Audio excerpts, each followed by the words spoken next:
자, 그럼 오늘 본격적으로 첫 코너 시작해볼까요? 지식성장 프로젝트 자신감.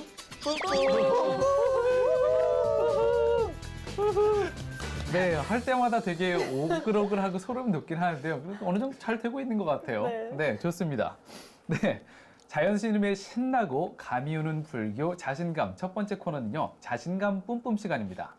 네, 불교계 지식 히어로, 인문학계의 지식 끝판왕, 자연스님께 매주 한 가지씩 완전 호기심 돋는 주제들로 지식과 지혜를 구해보는 시간입니다. 네, 그렇습니다. 오늘 주제 혹시 궁금한데요. 스님 주제가 적힌 족자 좀 펼쳐주시죠. 예, 오늘 주제는요. 이렇게 그래서 가는 해 오는 해 제아의 타종이 부처님을 상징한다라고 하는 그런 부분이 있어요. 그래서 보통 12월 31일에 제아의 타종 이렇게 보신각에서 타종식을 하고 그거를 이제 생중계로 TV 3사에서 다 이렇게 방송들을 하잖아요. 그게 사실은 불교와 관련된 부분들이 존재한다라고 하는 그런 이야기들을 해드릴 거예요.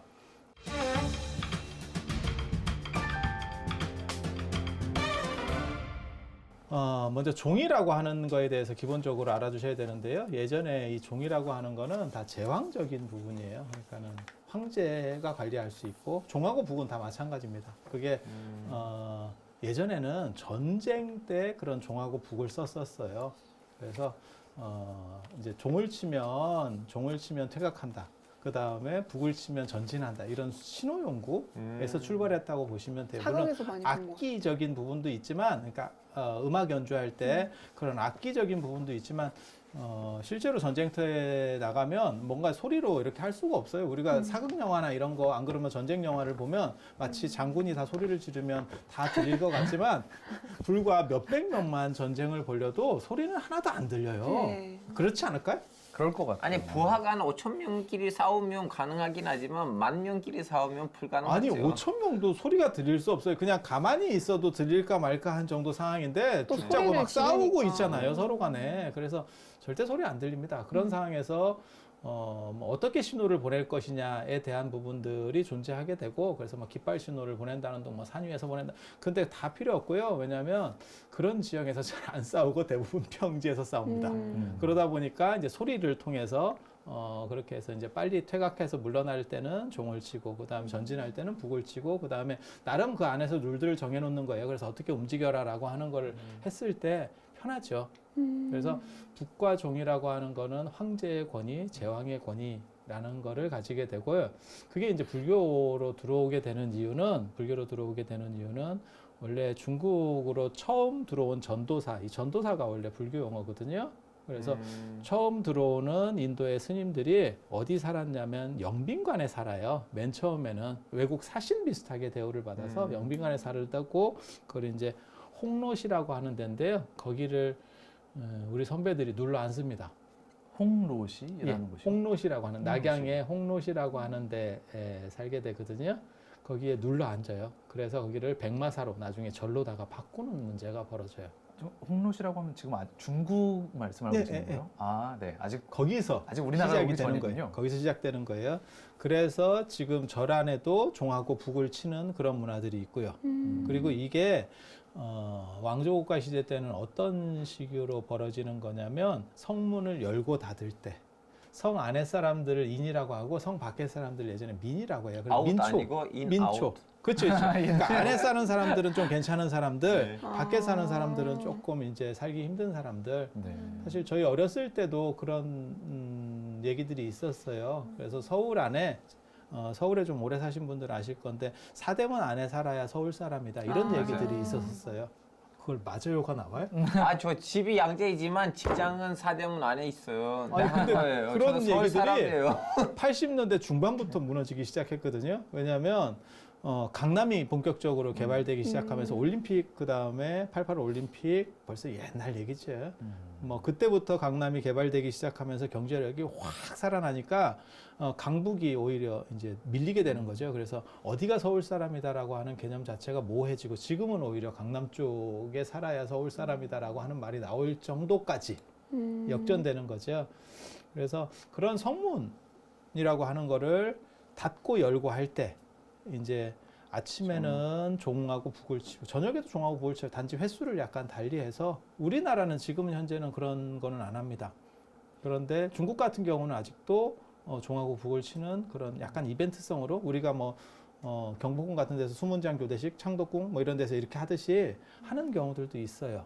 스님, 근데 저는 그 조계사에 갔을 때 저녁에 엄마랑 같이 갔었는데 일단은 살짝가 총을 치고 난 다음에 거기 스님 한 명이 이렇게 북을 막 그렇게 예쁘게 치셨거든요. 그것도 이벤트였어요? 아니면? 아니 그거를 이제 보통 나라에서도 종과 북을 쳐서 성문을 열고 닫듯이 절에서도 시작과 끝을 종하고 북을 쳐요. 그리고 북이 종보다 레벨이 떨어집니다.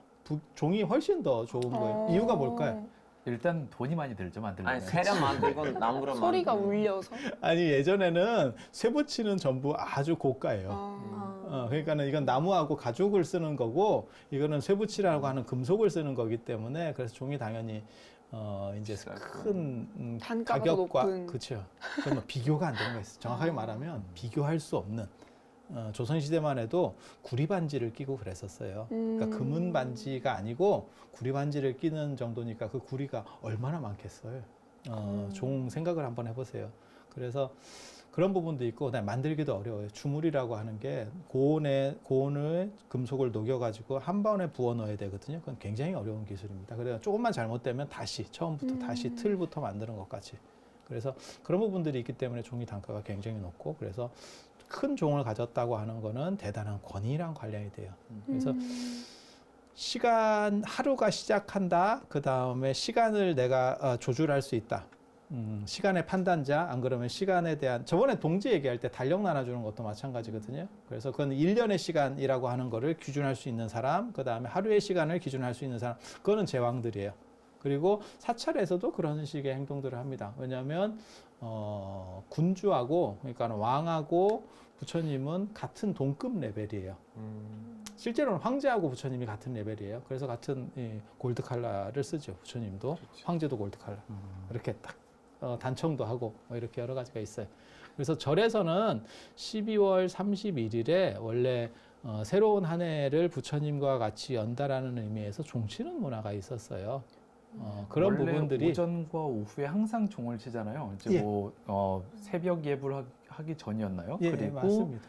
사시 10시 오전 10시 뭐 사시 예불 하기 전에 그거는 또 조그만 치나요? 종을 치고 네. 그다음에 저녁 예불 할 때, 그러니까는 저녁 예불, 새벽 예불과 저녁 예불 전에 종과 북을 쳐서, 그러니까는 성문을 열고 닫고 하고 똑같다고 생각을 네. 하시면 돼요. 그렇게 해서 시작과 끝을 알리는. 종하고 북으로, 그렇죠.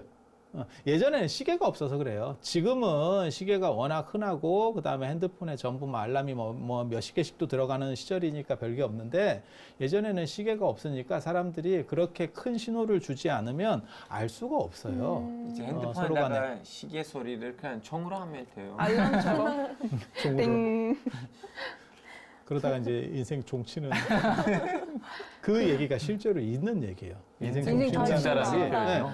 그게 음사를 따서 하는 얘기인데 인생을 실제로는 끝낸다는 거. 네, 그러니까 마칠 종자하고 종자하고 발음이 똑같으니까 그게 중국도 그래요. 그래서 중국 사람들은 종 같은 거 절대 선물하지 않습니다. 그래서 예전에 우리가 에밀레종이 모형이 많이 유행한 적이 있었어요. 네, 네. 그때 이제 제 아는 선생님이 중국에 가서 중국 교수였는데 이제 선물로 그 에밀레종을 준 거예요. 근데 그 양반이 학장 이제 출마하려고 한참 준비하고 있었는데 종을 주니까 이러면서 난감해하셨겠군요. 중국 사람들이 그런 거 그렇게 음을 따서 이렇게 하는 거를 되게 네.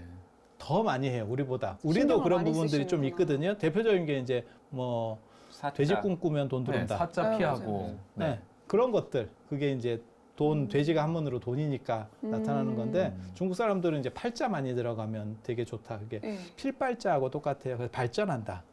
그래서 팔자가 많이 들어가면 그래서 뭐 핸드폰 번호나 안 그러면 자동차 번호에서도 그런 것들이 있었잖아요. 네. 네. 터키에서는 그 비둘기가 혹시나 이렇게 대변을 하면 가서 로또를 사요.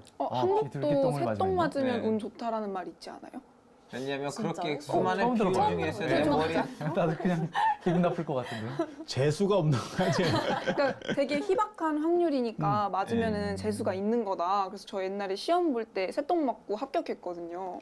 이게 지금 방송용으로 적합한지 모르겠는데 어차피 나온 얘기니까 잠깐만 해드리면 감사합니다. 뭐 똥 꿈꾸면 뭐 돈 들어온다 맞아요. 뭐 이런 얘기 네. 있잖아요. 그거는 색채에서 나오는 비유예요. 그러니까는 금을 상징하는 거예요. 아. 금을 상징하는 거예요. 그리고 장례라든지 안 그러면 뭐 상여 나가는 걸 보면 뭐 길하다 이런 의미도 있거든요.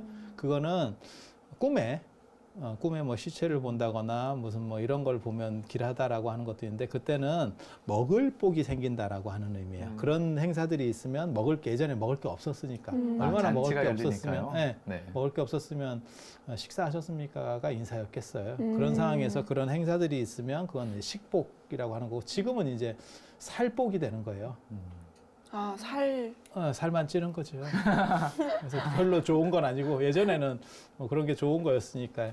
그래서 이러한 부분들이 불교가 워낙 오래되다 보니까 이제 한국 문화 속으로도 다 들어오고 동아시아 문화로도 들어오는 거예요. 그래서 제해종이라고 하는 게 있는데 예전에 성문을 만들 때 그게 정도전이 정도전 아세요 혹시? 삼봉정도전이라고? 조선시대 때 그 이성계와 더불어서 그치, 그치. 권력을 조선 건국한 실제로는 정도전이라고 하는 사람이 조선이라고 하는 걸 설계했고 구테타도 다 이 양반이 주도했다라고 보시면 돼요. 근데 다음에 숙종됐죠. 그분이. 그치. 안타깝게도. 아니 이 양반은 무슨 생각을 한 거냐면 그러니까는 이성계라고 하는 사람을 부추긴 것도 사실은 정도전이거든요. 정도전은 서자 출신이어서 올라갈 수 있는 데가 한계가 있었어요. 그래서 정몽주 같은 경우도 똑같이 정도전하고 불교 비판을 했지만 정몽주는 고려적인 부분에서 그대로 남아있는 거는 이 사람은 원래 최고 신분 지위에 있었기 때문에 나라를 바꿔도 더 올라갈 데가 없었고 정도전 같은 경우 서자 출신으로 올라갈 수 있는데 한계가 있었어요. 그래서 나라를 바꾸고 자기가 최고까지 올라가게 되는 과정이거든요. 그리고 이성계한테 젊어서 찾아가서 뭐라고 얘기하냐면 이 정도 군대를 가지고 뭘 못하겠어요 이러면서 붙이기 시작하면서 나라들을 이제 만들어가고 단 정도전이 생각한 나라는 수상제예요. 그래서 그러니까 일본 같이 생각하시면 돼요. 그래서 자기가 다 하려고 했던 거예요. 그 부분에서 이방원은 웃기지 마라. 왕이 해야지. 그러니까 대통령 중심제를 자, 아버지가 생각하는 얼마나 거예요. 힘들게 그래서 살았는데 이 나라를. 충돌하는 거예요. 근데 그 정도전이 설계를 어떻게 그렸냐면 유교적인 관점에서 전체를 만들어야 된다 해서 동서남북에 문을 만들어요. 그게 오상으로 만듭니다. 그래서 맞아. 동쪽에는 흥인지문, 흥인지문. 남쪽에는 숭례문. 인의 예지 신 이렇게 하면 돼요. 흥인지문, 숭례문 예전에 불나서 다시 복구한 네. 숭례문, 서쪽에 돈의문, 돈이문. 북쪽에는 숙정문이라고도 하고 홍지문이라고 돼요. 그래서 인의예지 이렇게 하는데 북쪽문은 사람들이 이름을 잘 몰라요. 그런 이유가 뭐냐면 예전에는 이쪽으로 북쪽은 약간 죽음의 기운 이래서 문을 닫아놔요. 그래서 뭐 흥인지문 많이 들어보시지 않았어요? 네, 많이 네. 들어봤어요. 숭례문도 들어봤고 그죠? 근데 되게 재밌는 게 흥인지문, 숭례문, 돈의문, 홍지문 다 세 글자인데 흥인지문만 네 글자잖아요. 네. 그게 이제 한양이 이 서울이 동쪽이 약간 기운이 이게 뭐라 할까 조금 약하다는 약하다. 거예요. 네. 그래서 글자를 한 글자 더 늘려가지고 기운을 더 세게 보충해주는 하겠다. 그런 걸 보고 이제 풍수지리에서는 보기법이라 그래요. 기운을 보충한다라고. 보기법이요. 보기법. 네. 아, 그걸 어느 보충하는 나라에도 뭐 잠실이 없으면 서울의 동쪽이 별로 갈 거 없잖아요. 잠실도 상대적으로 사실은 의미가 있는 거예요. 사실은 네. 의미가 있는 거예요. 그게 남산 이름이 원래 목멱산이거든요. 네. 한양 수도의 남쪽에 있는 산만 방위를 가지켜서 얘기를 해요.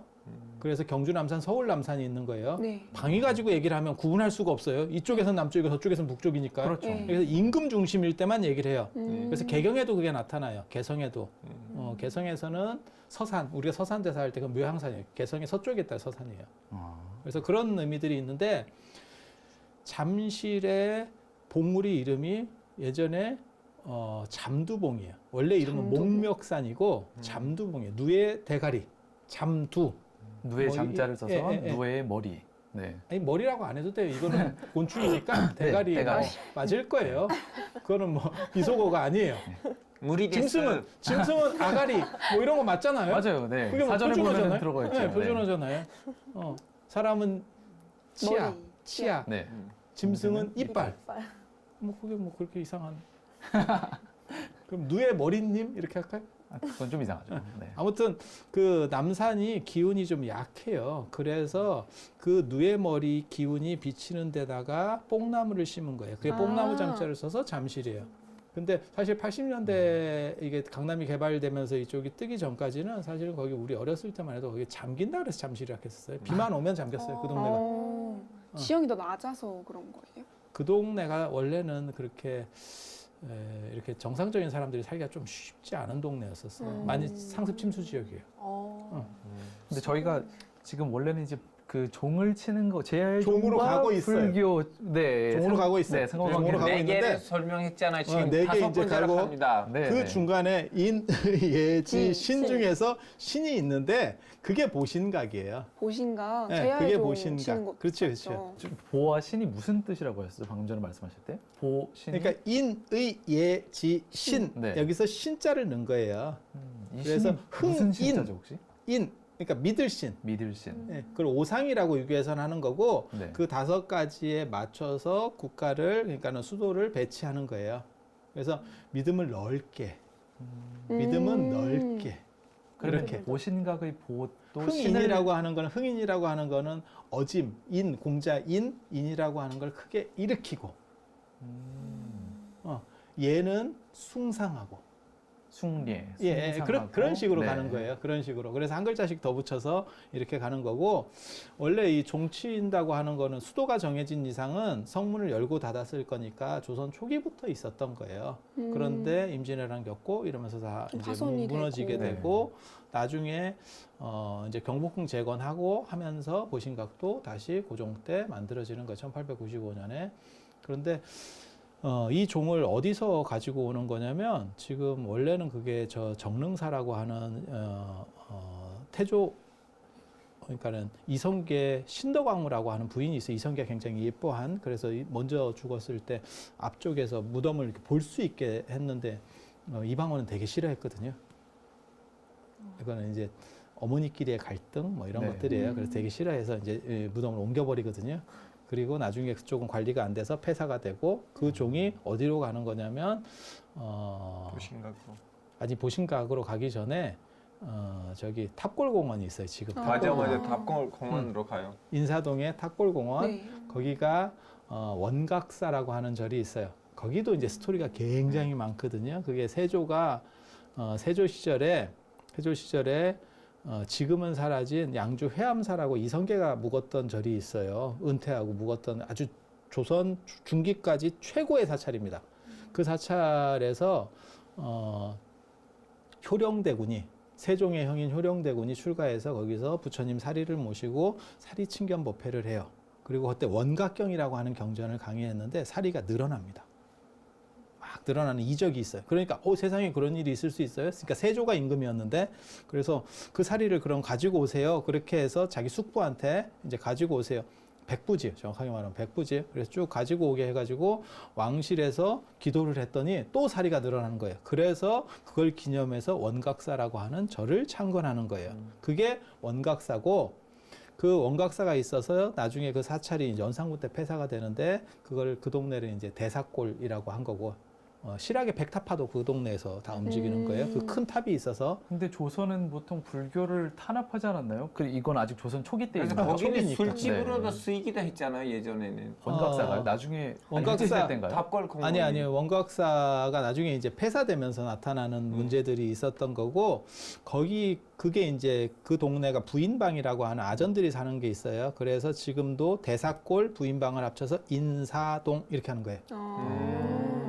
그렇게 가는 거예요. 대사골 그래서 그 절사자가 그 원각사를 얘기하는 거예요. 거기 있던 종을 가져다가 보신각 종으로 쓰게 되는 겁니다. 원각사에 있던 종을 보신각에 쓰기 시작했다는 그렇게 해서 이제 말씀이군요. 종을 이제 재활용한 건데 한마디로 네. 얘기해서 만들기 힘드니까 재활용해서 그게 이제 보물 2호예요.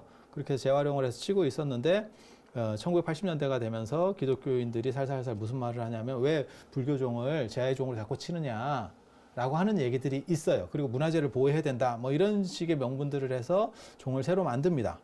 종을 새로 만들어서 지금 이제 족보도 없는 종이 만들어진 거예요. 저게 여러분이 잘 모르셔서 그러는데 우리나라에서 가장 명품 중에 하나가 신라종이에요. 그래서 전 세계적인 학명이 코리안벨이라는 게 있어요. 그러니까 중국 종이나 일본 종보다 훨씬 좋은 거예요. 혹시 우리가 딱 에밀레종이 신라종인가요? 맞아요. 네.